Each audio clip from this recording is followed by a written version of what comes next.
वो छोटे छोटे घर बना करके रहते हैं, परंतु कभी कभी उन्हें संकट का सामना करना पड़ता है।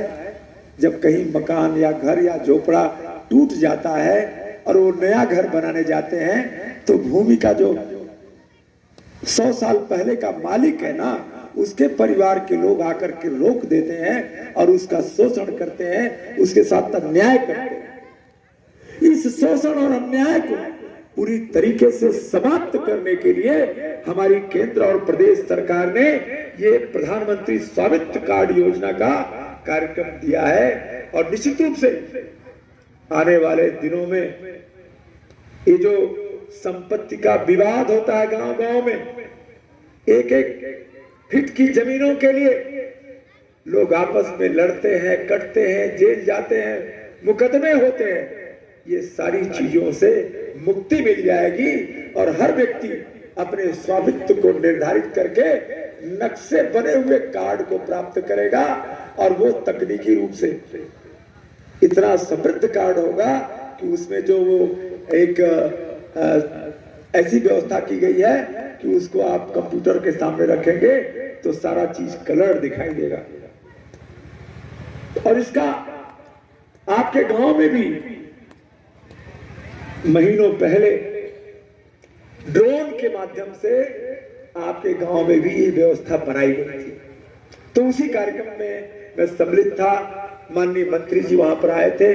कार्यक्रम समाप्त होने में देर हो गई, इसलिए मैं स्वयं भी देर हो गया, लेकिन 4 बजे का मैंने समय दिया था, तो मैं 4 बजने में 5 मिनट कम था तो पहुंच गया था। अब आज मुझे इस बात की प्रसन्नता है कि हमारे आदरणीय प्रधान जी के जो श्रीमती शमसुन्निसा प्रधान है वो मौजूद है कि नहीं मैडम? वो इस समय मौजूद नहीं है और हमीदुल्लाह साहब भी मौजूद नहीं है, लेकिन उनके साहबजादे यहाँ मौजूद हैं और उन्होंने बहुत शानदार कार्यक्रम किया है।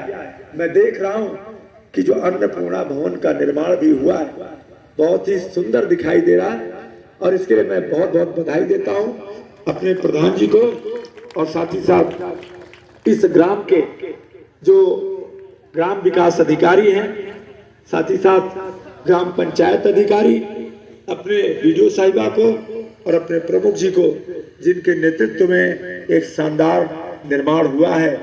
और इसका फायदा क्या है? अब जो भी राशन कार्ड धारक है, जो राशन कार्ड धारक है वो गरीब होता है। अगर मैं गरीब नहीं हूं तो मुझे सरकार की किसी गरीब कल्याण की योजना की जरूरत नहीं है। अगर मेरे पास पर्याप्त धन है, पर्याप्त व्यवस्था है, तो मुझे किसान सम्मान निधि नहीं चाहिए, मुझे मुफ्त राशन नहीं चाहिए, मुझे आयुष्मान कार्ड नहीं चाहिए, मुझे वजीफा नहीं चाहिए, मेरे बच्चों को मुफ्त का भोजन भी आंगनबाड़ी में नहीं चाहिए, यदि मेरे पास अपनी सारी व्यवस्था है। लेकिन दुर्भाग्य है कि हमारा देश आजाद हुए करीबन 78 साल से ज्यादा हो गए। सन 1947 में देश आजाद हुआ।